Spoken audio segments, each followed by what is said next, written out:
Welcome to Telugu ప్రభా TV. నేను మీ journalist రెహమాన్ని. IndiGo సంస్థ సంక్షోభం. ఇండిగో సంస్థ చేసినటువంటి నిర్వాహకం కారణంగా వేలాది మంది ప్రయాణికులు ఎయిర్పోర్ట్లలో పడిగాపులు కాసే పరిస్థితి. ఈ క్రమంలో డీజీసీఏ ఏదైతే దేశీయ అంతర్జాతీయ విమానయానాలని నియంత్రించే డీజీసీఏ ఉందో, director general of civil aviation, ఇది తానిచ్చిన ఉత్తర్వులను తానే వెనక్కి తీసుకోవడం. అసలు ఏం జరుగుతోంది? కేంద్ర విమానయాన శాఖ మంత్రి రామ్మోహన్ నాయుడు పరిస్థితి ఏంటి? తెలుగుదేశం పార్టీ అధికార ప్రతినిధుల కారణంగా ఆయన పరువు పోగొట్టుకున్నారా? జాతీయ మీడియా ఎందుకు సివిల్ ఏవియేషన్ మినిస్టర్ రామ్మోహన్ నాయుడిని టార్గెట్ చేసింది? కేంద్ర ప్రభుత్వం, డీజీసీఏ, ఇండిగో, ఈ మూడు దీనికి ప్రధానమైనటువంటి కారణంకైతే ఈ ముగ్గురిని ప్రశ్నించకుండా జాతీయ మీడియా ఎందుకు సివిల్ ఏవియేషన్ మినిస్టర్ పై టార్గెట్ చేస్తూ ఆయన రిజైన్ చేయాలనే ఒక డిమాండ్ ఎందుకు తెరపై తీసుకొస్తోంది? ఇందులో సివిల్ ఏవియేషన్ మంత్రి రామ్మోహన్ నాయుడు తప్పిదం ఎంతవరకు ఉంది? ఇండిగో సంక్షోభంలో ఇండిగో పాత్ర ఎంతవరకు ఉంది? దీని వెనుక కుట్ర ఏంటి? ఇలా రకరకాల ప్రశ్నలు, రకరకాల అనుమానాలు, సందేహాలు వెంటాడుతున్నాయి. ఈ అన్నిటికీ సమాధానం తెలుసుకునే ముందు ఇంతకు ముందే మనం డీజీసీఏకి సంబంధించి, ఇండిగో సంక్షోభానికి సంబంధించి ఒక వీడియో ద్వారా తెలుసుకున్నాం. డీజీసీఏ ఏ నిబంధనలు తీసుకొచ్చింది, డీజీసీఏ రూల్స్ ఏంటనేది. డీజీసీఏ రూల్స్ ప్రకారం పైలట్లకు గతంలో వారంలో 36 గంటలు రెస్ట్ ఉండేది, దానిని 48 గంటలకు పెంచింది. ఆ తర్వాత వారంలో 6 రోజులు నైట్ షిఫ్ట్ ఉండేది గతంలో, దాన్ని రెండు సార్లకు మాత్రం కుదించింది. ఆ తర్వాత రోస్టర్ రోల్లో కూడా పైలట్లకు విశ్రాంతి అనేది ఖచ్చితంగా ఉండాలని చెప్పింది. ఇలా విభిన్నమైనటువంటి నిబంధనలతో డీజీసీఏ ముఖ్యంగా ప్రయాణికుల భద్రత, విమాన ప్రయాణాలను తగ్గించేందుకు పైలట్లకు రెస్ట్ అవసరమనే కారణంతో కొత్త నిబంధనలు తీసుకొచ్చింది. ఈ నిబంధనలు వాస్తవానికి 2024 జనవరిలోనే డీజీసీఏ తీసుకొచ్చిన జూన్ 1 నుంచి తొలి విడతలో అమలు చేయడానికి నిర్ణయించింది. ఆ తర్వాత రెండవ విడత కింద దీన్ని రకరకాల సంస్థల నుంచి వస్తున్నటువంటి ఒత్తిడి కారణంగా, ముఖ్యంగా విమానయాన సంస్థల నుంచి వస్తున్నటువంటి ఒత్తిడి కారణంగా డిసెంబర్ వరకు దీన్ని పొడిగించింది మరో 6 నెలలు. అంటే 2024 డిసెంబర్ నుంచి ప్రారంభం కావాల్సి ఉంది, అమల్లోకి రావాల్సి ఉంది. ఆ తర్వాత కూడా ఇది పోస్ట్పోన్ కావడంతో ఢిల్లీ హైకోర్టు 2025 ఫిబ్రవరిలో కూడా డీజీసీఏ నిబంధనలు ఆమోదయోగ్యమైనవే, డీజీసీఏ నిబంధనలు పాటించాల్సిందే అని చెప్పి ఖచ్చితంగా వెంటనే అమల్లోకి తీసుకురావాలి అని చెప్పి ఢిల్లీ హైకోర్టు ఆదేశాలు ఇవ్వడంతో దీన్ని మరో దశలో వాయిదా వేసి ఆ తర్వాత ఇటీవల డిసెంబర్ 1 నుంచి అమల్లోకి వస్తాయని చెప్పి డీజీసీఏ చెప్పింది. సో అందుకు అనుగుణంగా దేశీయంగా కానీ అంతర్జాతీయంగా కానీ, ముఖ్యంగా ఇండియాలో విమానయాన సంస్థలో ఇండిగో అనేది చాలా అతి పెద్దది. మొత్తం దేశీయ అంతర్జాతీయ ఇండియా నుంచి ఫ్లై అయ్యే దేశీయ అంతర్జాతీయ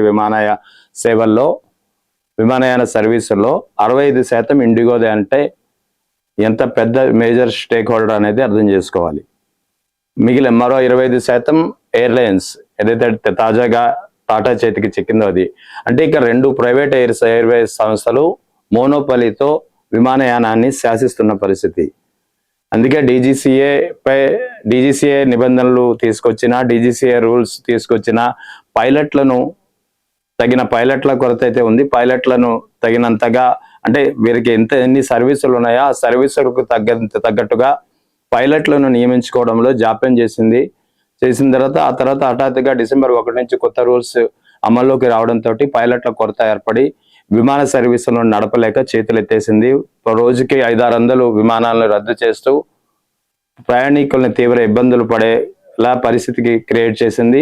అంటే ఒక విధంగా చెప్పాలంటే ఇండిగో కావాలనే ఒక సంక్షోభాన్ని క్రియేట్ చేసింది డీజీసీఏపై ఒత్తిడి తీసుకురావడానికి. ఒక విధంగా చెప్పాలంటే డీజీసీఏని బ్లాక్మెయిల్ చేసిందని కూడా చెప్పవచ్చు. సో ఆ క్రమంలోనే డీజీసీఏ ఆ బ్లాక్మెయిలింగ్ ఒత్తిడిలకు తలొగ్గి ప్రయాణికుల నుంచి వస్తున్నటువంటి ఒత్తిడి, ప్రయాణికులు పడుతున్నటువంటి ఇబ్బందులు, వ్యతిరేకతను దృష్టిలో పెట్టుకుని దేశవ్యాప్తంగా, ముఖ్యంగా హైదరాబాద్, ముంబై, చెన్నై, బెంగళూరు, కోల్కతా ఇలా అన్ని ప్రధాన నగరాల్లో ఎయిర్పోర్టులు, బస్టాండులను తలపించే విధంగా కిటకిటలాడుతున్న పరిస్థితి. కొన్ని చోట్ల అయితే ప్రయాణికులు క్రూ సిబ్బందిపై, అక్కడ ఉన్నటువంటి ఎయిర్పోర్ట్ సిబ్బందిపై దాడి కూడా చేసిన పరిస్థితి. ఈ పరిస్థితిని, ఈ సంక్షోభాన్ని, ఈ ఆందోళనను కామప్ చేసేందుకు డీజీసీఏ ఏదైతే తమ తీసుకొచ్చినటువంటి నిబంధనలు ఉన్నాయో కొత్త నిబంధనలు, ఆ నిబంధనల్ని పోస్ట్పోన్ చేసింది, మరో 2 నెలలు టైం ఇచ్చింది. సో అంటే డీజీసీఏ ఏ ఉద్దేశంతో అయితే ఇండిగో సంక్షోభం క్రియేట్ చేసిందో ఆ సంక్షోభానికి తనంతట తానే ఒక సమాధానం వెతుక్కుంది. ముఖ్యంగా డీజీసీఏ తన నిర్ణయాన్ని వెనక్కి తీసుకునేలాగా చేసింది. సో అక్కడి వరకు ఇండిగో సంక్షోభం వెనుక ఇండిగో కుట్ర ఉందని చెప్పి ఖచ్చితంగా చెప్పాలి. మరి ఆ తర్వాత జరిగినటువంటి పరిణామాల్లో ముఖ్యంగా కేంద్ర పౌర విమానయాన శాఖ మంత్రి రామ్మోహన్ నాయుడు పరిస్థితి ఇప్పుడు ప్రస్తావించుకోవాలి.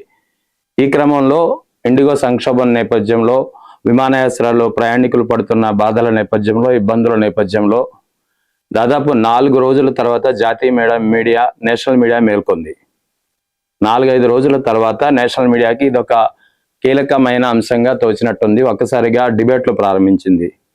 ఈ డిబేట్లలో ముఖ్యంగా రిపబ్లిక్ టీవీ అని కావచ్చు, న్యూస్ 18 కావచ్చు, ఇటువంటి కొన్ని ఛానళ్లలో వన్ సైడెడ్గా సివిల్ ఏవియేషన్ మినిస్టర్ రామ్మోహన్ నాయుడిని టార్గెట్ చేస్తూ ప్రశ్నలు, ఆరోపణలు సంధించిన పరిస్థితి. అందుకు తగ్గట్టే తెలుగుదేశం జాతీయ ప్రతినిధిగా ఉన్నటువంటి దీపక్ రెడ్డి చర్చలో పాల్గొని ఆయన చేసినటువంటి వ్యాఖ్యలు రామ్మోహన్ నాయుడిని మరింత లోకువ చేశాయా అనే అనుమానాలు కలుగుతున్నాయి. ఒక విషయంలో సివిల్ ఏవియేషన్ మినిస్టర్ ఏం చేస్తున్నారు, సివిల్ ఏవియేషన్ మినిస్టర్ దీన్ని ఎందుకు పట్టించుకోవట్లేదని చెప్పి యాంకర్ అడిగిన ప్రశ్నకు సమాధానంగా దీపక్ రెడ్డి దానికి నేరుగా సమాధానాలు చెప్పాల్సింది పోయి ఏపీకి చెందినటువంటి మంత్రి నారా లోకేష్ దీన్ని పర్యవేక్షిస్తున్నారని చెప్పడం అనేది చాలా తీవ్రమైన చర్చనీయాంశంగా మారింది. పెద్ద ఎత్తున ట్రోలింగ్ కారణమైంది. దేశ రాజకీయాల్లో జాతీయ స్థాయి ఇష్యూలో ఏపీ మంత్రి పాత్ర ఎంతవరకు ఆయన చేస్తారు అని చెప్పి అర్నాబ్ ప్రశ్నించడంతో దానికి సమాధానం చెప్పలేని పరిస్థితి దీపక్ రెడ్డిది. సో ఈ విధంగా రామ్మోహన్ నాయుడిని జాతీయ మీడియా టార్గెట్ చేస్తున్నప్పుడు, జాతీయ మీడియా టార్గెట్ చేసే క్రమంలో ఆయన్ని వెనకేసే ప్రయత్నం కాకుండా ఇంకా అభాసుపాలే చేసే వ్యాఖ్యలు చేయడం అనేది తెలుగుదేశం జాతీయ ప్రతినిధులుగా ఉన్నటువంటి వ్యక్తులు చేసిన పని. సో ఈ క్రమంలోనే చాలా సందేహాలు వస్తున్నాయి. సివిల్ ఏవియేషన్ మినిస్టర్ రామ్మోహన్ నాయుడిని జాతీయ మీడియా ఎందుకు టార్గెట్ చేస్తుంది? ఎందుకంటే ఇది సివిల్ ఏవియేషన్ మినిస్టర్ అనేది ఆయన వాస్తవానికి సివిల్ ఏవియేషన్ గా పూర్తిస్థాయి మంత్రిగా ఉన్నప్పటికీ ఇది ఆయన నేరుగా ఏకపక్షంగా తీసుకునే నిర్ణయం కాదు. కేంద్ర ప్రభుత్వం ముఖ్యంగా ప్రధానమంత్రి నిర్ణయాన్ని కాదని, కేంద్ర కేబినెట్ని కాదని రామ్మోహన్ నాయుడు ఇండిగో లాంటి కార్పొరేట్ సంస్థలను అజమాయిషీ చేసే లేదా ప్రశ్నించే పరిస్థితి ఉండదు. అటువంటి స్వేచ్ఛ దేశంలో ఎక్కడా లేదు, ఏ రాష్ట్రంలో కూడా లేదు. ముఖ్యంగా ముఖ్యమంత్రి కానీ, ప్రధానమంత్రి కానీ బలంగా ఉన్నటువంటి రాష్ట్రంలో కానీ లేదా కేంద్రంలో కానీ ఒక శాఖకు మంత్రిగా ఉన్నప్పటికీ ఆ శాఖ అజమాయిషీ పూర్తిగా అతని చేతిలో ఉండదు. ఇక్కడ సివిల్ ఏవియేషన్ విమానయాన శాఖ విషయంలో కూడా, రామ్మోహన్ నాయుడు విషయంలో కూడా ఇదే జరిగింది. నిర్ణయాలు తనకు తెలియకుండానే ప్రధానమంత్రి కార్యాలయం నుంచి తీసుకోవడం, డీజీసీఏ నుంచి ఒత్తిడి తీసుకురావడం, ఇటువంటి పలు నిర్ణయాలు చకచకా జరిగిన పరిస్థితి. అటువంటప్పుడు ఇది తెలిసి కూడా కేంద్ర మంత్రి రామ్మోహన్ నాయుడిని జాతీయ మీడియా ఎందుకు టార్గెట్ చేసింది? రామ్మోహన్ నాయుడు ప్రాతినిధ్యం వహిస్తున్నటువంటి తెలుగుదేశం పార్టీ కూటమి పార్టీలో, ముఖ్యంగా ఎన్డీఏలో కేంద్రంలో కీలకమైన భాగస్వామి. దాదాపు 21 సీట్ల బలం ఉంది. అయినా సరే, కీలకమైన భాగస్వామి అయినా సరే కేంద్ర మంత్రి రామ్మోహన్ నాయుడిని జాతీయ మీడియా ఎందుకు టార్గెట్ చేసింది? అంత టార్గెట్ చేస్తున్న కేంద్ర మంత్రి రామ్మోహన్ నాయుడు పెద్ద ఎత్తున ట్రోలింగ్కు గురవుతున్న ఇక్కడ తెలుగుదేశం అధికార పార్టీ నేతల్లో ముఖ్యంగా చంద్రబాబు నాయుడు నుంచి ఎటువంటి స్పందన లేకపోవడం గమనార్హం. సో ఇది ఒక విధంగా ఇండిగో సంక్షోభం వెనుక ఒక కుట్ర ఉందని ఇది ఒక ప్రధానమైనటువంటి చర్చ అయితే, రెండవది రామ్మోహన్ నాయుడిని జాతీయ మీడియా ఎందుకు టార్గెట్ చేసింది? ఇక మూడవ ప్రధానమైనటువంటి ప్రశ్న, ఇండిగో సంక్షోభం ఇండిగోని ఎందుకు టార్గెట్ చేస్తున్నారు? ఇండిగో చెప్తున్న వాదన అయితే పైలట్లను నియమించుకోవడం అనేది కేవలం ఓవర్ నైట్ జరిగే ప్రక్రియ కాదు. 2 ఏళ్ల సమయం అనేది చాలా తక్కువ. పైలట్లను ముఖ్యంగా కో-పైలట్లు అయితే కో-పైలట్లను శిక్షణ ఇవ్వడానికి 2 ఏళ్ళు పడుతుంది. క్యాప్టెన్ స్థాయి అంటే సీనియర్ పైలట్లను కెప్టెన్ గా నియమించుకోవడానికి, క్యాప్టెన్ శిక్షణ ఇవ్వడానికి కనీసం 4 ఏళ్ళు పడుతుంది. అటువంటప్పుడు ఓవర్ నైట్ లో 2 ఏళ్లలో పైలట్లను నియమించుకోవాలంటే ఎలా సాధ్యం, అందుకే మేము పోలేకపోయామనేది ఇండిగో చెప్తున్నమాట. అయితే డీజీసీఏ నిబంధనలు ఇప్పుడు 2 నెలల కోసం వాయిదా వేసినా అది కేవలం ప్రయాణికుల ఇబ్బందుల దృష్ట్యా ప్రయాణికుల ఇబ్బందులు తీర్చడానికి తప్ప ఇండిగోకు బలం చేకూర్చడానికి, మద్దతు చేకూర్చడానికి కాదనేది ఇండిగో సంస్థ ప్రతినిధుల నుంచి వస్తున్నటువంటి ఆన్సర్. సో ఈ క్రమంలో ఇండిగో సంస్థను కార్నర్ చేసేందుకు ఇండిగో సంస్థను కూడా రానున్న కాలంలో మరెవరికైనా అప్పజెప్పే ప్రయత్నంలో భాగంగా ఇదంతా జరుగుతుందా అనే ఒక కుట్ర కూడా, ఒక ఆలోచన కూడా లేకపోలేదు. సో ఓవరాల్ గా ఏదేమైనప్పటికీ ఇండిగో సంక్షోభం, ప్రయాణికులు పడుతున్న ఇబ్బందుల దృష్ట్యా రకరకాల ప్రశ్నలు, రకరకాల అనుమానాలు వస్తున్నాయి. జాతీయ మీడియా రామ్మోహన్ నాయుడిని ఎందుకు టార్గెట్ చేసింది, ఇండిగో సంక్షోభం వెనుక అసలు కుట్ర ఏముంది, ఇండిగో ఒక విధంగా డీజీసీని బ్లాక్మెయిల్ చేసి తన మాట నెగ్గించుకుందా, ఇలా రకరకాల వాదనలు ఇప్పటికీ వినిపిస్తూనే ఉన్నాయి. ముఖ్యంగా కేంద్ర ప్రభుత్వం ఈ విషయాన్ని చోద్యం చూస్తూనే డీజీసీఏ ఆదేశాలను వెనక్కి తీసుకునే ప్రయత్నం చేస్తూనే ఇండిగో సంస్థపై కఠిన చర్యలు ఉంటాయని చెప్పడం అనేది చాలా ఆసక్తికరంగా మారింది. ఇప్పటికే ఒక చర్చనీయాంశంగా మారింది. ఈ ప్రశ్నలకు సమాధానాలు రావాల్సి ఉంది.